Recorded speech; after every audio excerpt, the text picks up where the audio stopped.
ಸೂಕ್ತವಾಗಿರ್ತಕ್ಕಂಥ ಉತ್ತರವನ್ನು ಕೊಡುವ ಅದ್ಭುತ ವಾಹಿನಿಯಾಗಿ ಸಮಾಜಕ್ಕೆ ಹೊರಹೊಮ್ತಾ ಇದೆ. ಈ ಒಂದು ಅಪರೂಪದ ಕಾರ್ಯಕ್ರಮ ಇವತ್ತಿನ ದಿವಸ ಇಲ್ಲಿ ಹಮ್ಮಿಕೊಂಡಿರ್ತಕ್ಕಂಥದ್ದು ನಮಗೆ ತುಂಬಾ ಖುಷಿಯಾಗ್ತಾ ಇದೆ. ಈ ಕಾರ್ಯಕ್ರಮಕ್ಕೆ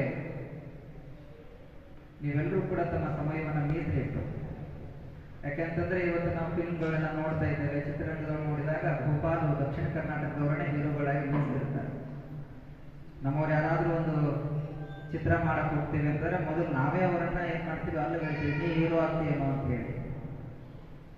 ಸೊ ಇವತ್ತು ದಕ್ಷಿಣ ಕರ್ನಾಟಕ ಹೀರೋಗಳು ಅಂತ ದೊಡ್ಡ ಸ್ಕ್ರೀನ್ ಮೇಲೆ ಮಿಂಚಿದ್ರೆ, ನಮ್ಮ ಉತ್ತರ ಕರ್ನಾಟಕದ ಹಲವಾರು ಪ್ರತಿಭೆಗಳು ಶಾರ್ಟ್ ಫಿಲ್ಮ್ ಮಾಡುವುದರ ಮೂಲಕ, ಚಿಕ್ಕ ಚಿಕ್ಕ ಚಿತ್ರಗಳ ಮಾಡುವುದರ ಮೂಲಕ ಸಮಾಜಕ್ಕೆ ಒಳ್ಳೆಯ ಸಂದೇಶವನ್ನು ಕೊಡುವುದರ ಮೂಲಕ ಇವತ್ತು ನಮ್ಮ ಗೋಕಾವಿ ನಾಡಿನ ದಪ್ಪಂದರಾಜ ಖ್ಯಾತಿಯಾಗಿರ್ತಕ್ಕಂಥ ಒಂದು ಅದ್ಭುತವಾಗಿರ್ತಕ್ಕಂತಹ ಕಲಾವಿದರು ಸ್ವಸ್ಥ ಸಮಾಜದ ಕಟ್ಟುವ ನಿಟ್ಟಿನೊಳಗೆ ಹಾಸ್ಯ, ಪ್ರೇಮ, ಸಂಬಂಧ, ಕುಟುಂಬ, ಒಗ್ಗಟ್ಟು, ಗೆಳೆತನ ಹೀಗೆ ಹಲವಾರು ಯೋಜನೆಗಳನ್ನ ತಮ್ಮ ಚಿತ್ರಗಳ ಮೂಲಕ ನಾಡಲ್ಲಿ ಬಿತ್ತರಿಸ್ತಾ ಇವತ್ತು ಜನಮಾನಸದಲ್ಲಿ ಅವರು ನೆಲೆಗೊಳ್ತಾ ಇದ್ದಾರೆ.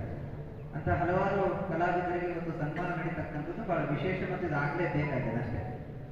ಅದೇ ರೀತಿ ನಮ್ಮ ಜಾನಪದ ಸಂಗೀತಗಾರರು ಕೂಡ ಆಗಮಿಸಿದ್ದಾರೆ.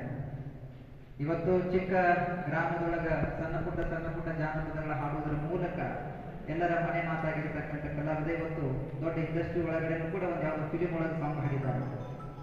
ಯೋಗರಾಜ್ ಭಟ್ರು ಅಂತಕ್ಕಂಥ ದೊಡ್ಡ ಕಲಾವಿದರ ಹತ್ರ ಅವರು ಇವತ್ತು ಕೆಲಸ ಮಾಡ್ತಾ ಇದ್ದಾರೆ ಅಂತಂದ್ರೆ ಇವತ್ತು ಅವರ ಯಶಸ್ಸು ಮತ್ತು ಅವರ ಶ್ರಮ ಬಹಳ ದೊಡ್ಡದಾಗಿರ್ತಕ್ಕಂಥದ್ದು.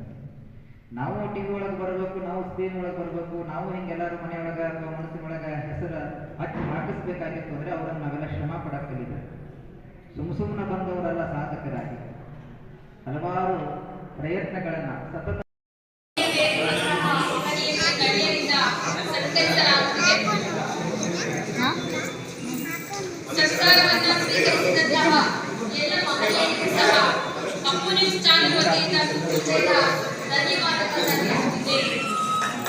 ದಯಮಾಡಿ ಎಲ್ಲರೂ